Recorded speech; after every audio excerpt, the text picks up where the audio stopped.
kun jecha Ibsishaa Abdulqaadiriin yookaan Ibsishaa Gootiin ani garuu taatee kana quba hin qabu.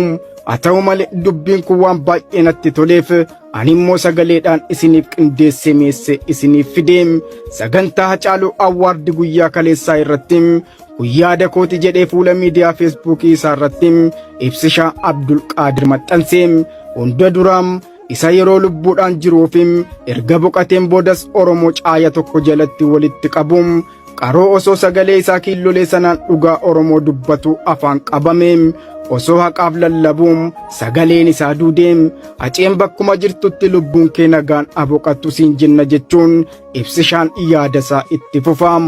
itti aansuun sagantaa Hacaaluu Awwaardii marsaa 5ffaa guyyaa kaleessaa qophaa'e irratti ciminaa fi hanqina xiinxalee akka armaan gadii kanatti kan isin biraan ga'u ta'a jedheem cimina irraa jalqabeem maatiin hiriyoottanii fi Oromoon sagantaa yaadannoo akkanaa qopheesseem goota isaaf jecha wareegame yaadachuun waan laayyoo miti ashaaraa gooticha dhalootatti fufsiisuudhaam kana qofas osoo hin taaneem isa sabaaf wareegame yaadachuun ulfina isaaf malu itti uffisuun gootota birootiif illee lubbuu horaam gadaamessi sabichaam gootota akka durra butaasisaam kanaaf sagantaa akkanaa qopheessuu keessaniif galatatu isiniif mala galatoomaa jechuun achiin hanqina itti fufaam. Hacaaluu yoo warra tokkorraa dhalates yoo ganda tokkorraa dhalates Oromiyaa guutuudhaaf dhalateem Oromoo guutuudhaaf dhalateem kana ammoo jechaan osoo hin taane yeroo lubbuudhaan jirutti gochaan nutti agarsiiseera. kutaa fi lagaan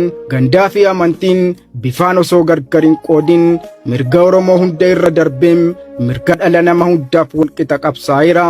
ta'us garuu sagantaa guyyaa kaleessaa qophaa'e irratti amaanaan hacee waan nyaatame natti fakkaata jedhe itti fufaam.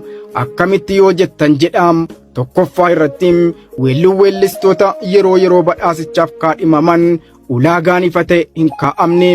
weelluuwwan hedduun osoo kaadhimamuu qabanuum garuu osoo hin kaadhimaman hafan hedduu isaaniitu jiru jedhaam. lammaffaa irratti weelluuwwan badhaasaaf kaadhimaman keessaam weelluu isa kamtu akka sagalee caalmaa argateem adda baasuu irratti iftoominni hin jiru jedhaam. kun ammoo wal shakkii guddaan akka uumamu taasiseera. sadaffaa irratti badhaasni kennameem namoota malee hojii namootaa irratti waan xiyyeeffate hin fakkaatu jedhaam. namoonni badhaasicha argachuudhaa malan osoo hin argatin hafaniiru. walumaa galatti dadhabbiin saganticha qopheessuuf taasifame guddaa ta'uun akkuma jirutti ta'eem sagantichi garuu artistoota jaallatootaa fi dinqisiifattoota artii baay'ee kan mufachiisedha. marumaafuu bishaan kan jige hin qaqqabanuum hangumaa fi ol qaban akkuma jedhamu sanaam kan darbeera.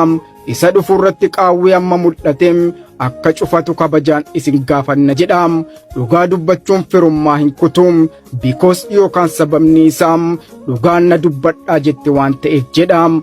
Ibsishaa goom gaarummaan ofumaa fi jaalalli hundaa oliim kabajni kumtaalaam ulfinni uffata caalaam nageenyi filannoo hin qabuum deemsi itti fufaam.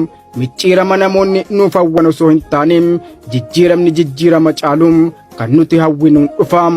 yoo mucicaadhe olla qabaam kan facaafanne nuuf marguum ijji nagaa walloo argu jedheem kabajamaaf jaallatamaan koo abbaan galataa koom Ibsishaa Abdulqaadir yookaan Ibsishaa goon eda galgalaam fuula miidiyaa feesbuukii isaa irratti maxxanseem anis natti tollaan isin biraan gaheem yaada keessan naaf qooduu hin dagatinaam.